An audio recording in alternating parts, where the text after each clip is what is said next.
ओम शांति। हम स्पिरिचुअल मार्ग पर निरंतर आगे बढ़ रहे हैं और हर व्यक्ति बढ़ना चाहता है ताकि उसकी मनोस्थिति बहुत श्रेष्ठ बन जाए, ताकि वो बहुत शक्तिशाली बन जाए, बहुत विशुद्ध हो जाए। संसार को देने के लिए उसके पास सर्व ईश्वरीय खजाने हों। वो अपनी दृष्टि से, अपने वाइब्रेशन से, अपनी शुभ भावनाओं से सबके दुख दूर कर सके। परंतु जैसे किसी भी योगी के, किसी भी आध्यात्म के पथ पर चलने वालों के पांचों विकार महान शत्रु हैं, ऐसे तो हर मनुष्य के ही हैं, वैसे ही छठा और सातवां विकार आलस और अलबेलापन, ये भी कोई कम घातक नहीं है। इसलिए आलस को छठा विकार कहा गया पहले से ही हमारे शास्त्र ग्रंथों में भी, क्योंकि मनुष्य कितना बुद्धिमान हो, कितना भी योग्य हो, लेकिन यदि वह आलस के वशीभूत है तो उसकी सारी बुद्धिमानी बेकार हो जाती है, वो कुछ भी नहीं कर पाता। जब कर्म करेगा उसमें आलस होगा, आज नहीं कल कर लेंगे, ढीलापन होगा, केयरलेसनेस होगी, इसको अलबेलापन कहते हैं। तो एक बुद्धिमान योग्य बच्चा भी बहुत आगे पढ़ाई में नहीं बढ़ सकता। एक बहुत अच्छा ऑफिसर हो लेकिन अपने कार्यों में आलस करता हो, जाना है ऑफिस 10 बजे, पहुंचता हो 12 बजे कि मैं तो अधिकारी हूँ। कामकाज करने में भी ढीला हो, आज का काम कल पर छोड़ता हो, तो वो भी जीवन में प्रोग्रेस नहीं कर पाएगा।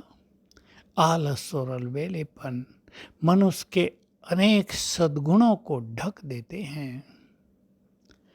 जो ज्ञान मार्ग पर चल रहे हैं, जो राजयोग के अभ्यासी हैं, उन्हें तो बहुत ध्यान देना चाहिए कि आलस और अलबेलापन कहाँ घर कर गया। कहीं हम पुरुषार्थ में ये तो नहीं सोचते कि कल कर लेंगे, ये काम पूरा हो जाए फिर हम अच्छा पुरुषार्थ शुरू करेंगे, टाइम नहीं मिलता, बस ये है, इसको पूरा कर ले, फिर तो हम रोज़ शाम को सवेरे अच्छा योग करेंगे। देर से सोते हैं तो सवेरे तो उठते ही नहीं। ये सब अलबेलापन है।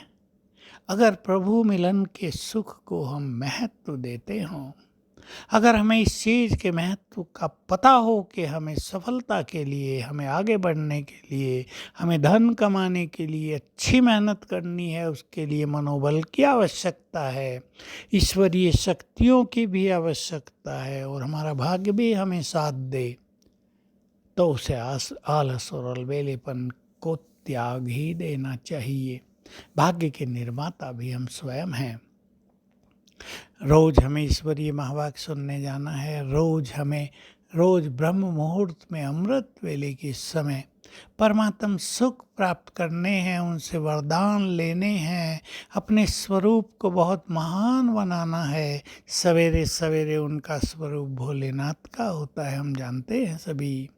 पर यदि हम आलस में हैं कि बहुत थके थे और 1 घंटा सो लें, तो वो तो फिर 6-7 ही बज जाते हैं। यदि हम इस तरह के संकल्प रखते हैं, आज बहुत काम करना है इसलिए प्रॉपर रेस्ट ले लें, तो भी हम सफलता को नहीं पा सकते। हमें ये मालूम हो कि सबसे अच्छा रेस्ट सवेरे उठने में है। सबसे अच्छा रेस्ट सवेरे उठकर स्वयं को एनर्जेटिक बनाने में है। सबसे अच्छी शक्ति भी इसी में है, जो सारा दिन हमें मदद करेगी। हम अच्छे कार्य कर सकेंगे, थकेंगे नहीं, इरिटेट नहीं होंगे, ईश्वरीय वरदान ले लेंगे, उसका हाथ हमारे सिर पर आ जाएगा। इसलिए हम इन संकल्पों से स्वयं को मुक्त करें। कार्यों में भी आलस न हो, ईश्वरीय महावाक्य सुनने में भी आलस न हो, जिसे हम ज्ञान मुरली कहते हैं। इस मुरली में बहुत बड़ा सुख है, ईश्वरीय रस है, इसमें भी हम आलस न अपनाएं। लिखें भी बहुत अच्छी अच्छी बातें उसकी, ताकि वो हमें याद रहें, हमारे ब्रेन में भी प्रिंट होती रहे, और अलबेले भी ना हो।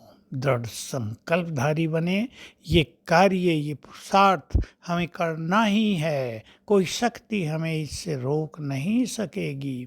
लक्ष्य अलबेलेपन को और आलस को समाप्त करा देता है। इसलिए इस अलौकिक जीवन का लौकिक जीवन जीवन का भी कोई ना कोई सुंदर लक्ष्य बनाकर चलें तो अलबेलापन और आलस सदा सदा के लिए समाप्त हो जाएंगे। अन्यथा ये भी अपवित्रता ही मानी जाती है। ये भगवान के महावाक्य हैं और हमारा पवित्रता का बल, हमारे पवित्रता के मार्क्स कम हो जाते हैं। ओम शांति।